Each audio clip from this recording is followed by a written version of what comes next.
2025-2026-cı il tədris ilindən etibarən Bakıdakı ümumi təhsil müəssisələrində elektron jurnalların tətbiqinə başlanılır. Proses rəqəmsal məktəb platforması üzərindən aparılır.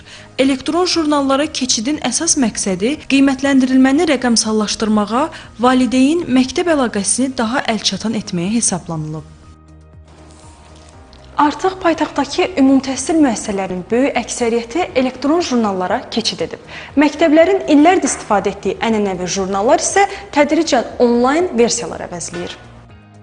Təhsil sistemindəki bu yeniliyin üstünlükləri çoxdur. Belə ki, elektron jurnallara keçid ilk növbədə şagirdlərin məsuliyyətini daha da artıracaq.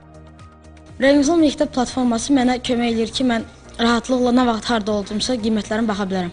Əvvəlcə mənim valideynlərim hər gün məndən soruşurdu ki, KSG-dən nə alıbsan? Ancaq indi rahatlıqla girə bilərlər, rəqəmsal platformada baxa bilərlər hər bir qiymətləndirmə.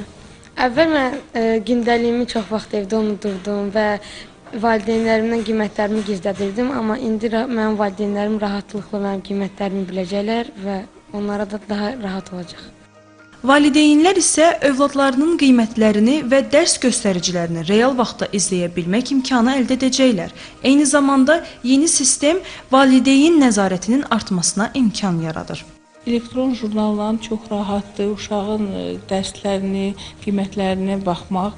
Əvvəl kağız jurnaldır, məcburduq gəlib müəllimlərdən nəsə öyrənmək. İndi isə evdə oturub sadəcə baxıb bunu izləmək bizə rahatdır.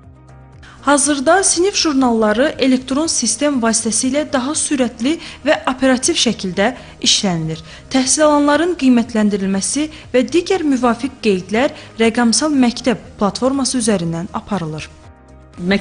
Olmadığım zaman da onlayn rejimdə elektron jurnaldan istifadə edərək şagirdlərimin, övladlarımın dinamikasını izləyə bilirəm və həmçinin də valideynlər də və mən özüm valideyn kimi də şagirdlərin qiymətini görə bilirəm. Bununla bağlı valideynlərə müəyyən istiqamətlər verilir. Onlar artıq sima imzası vasitəsilə və yaxud da ki, şəxsiyyət vəsiqələrinin identifikasiya kodları vasitəsilə həmin platformaya daxil olurlar, övladlarının qiymətləri ilə tanış olurlar. Demək olar ki, işimiz çox asanlaşıb. Çünki ibtidai siniflərlə bilirsiniz ki, çox çətindir işləmək. Yəni, işimiz həddindən artıq çoxdur.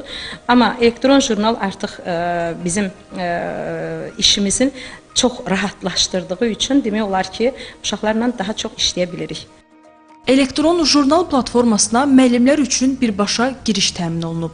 Ümumilikdə isə proses təhsildə şəffaflığın artırılmasına xidmət edir. Əzizə Mahmudzadə, Zaur Haşimov, Telesəhər.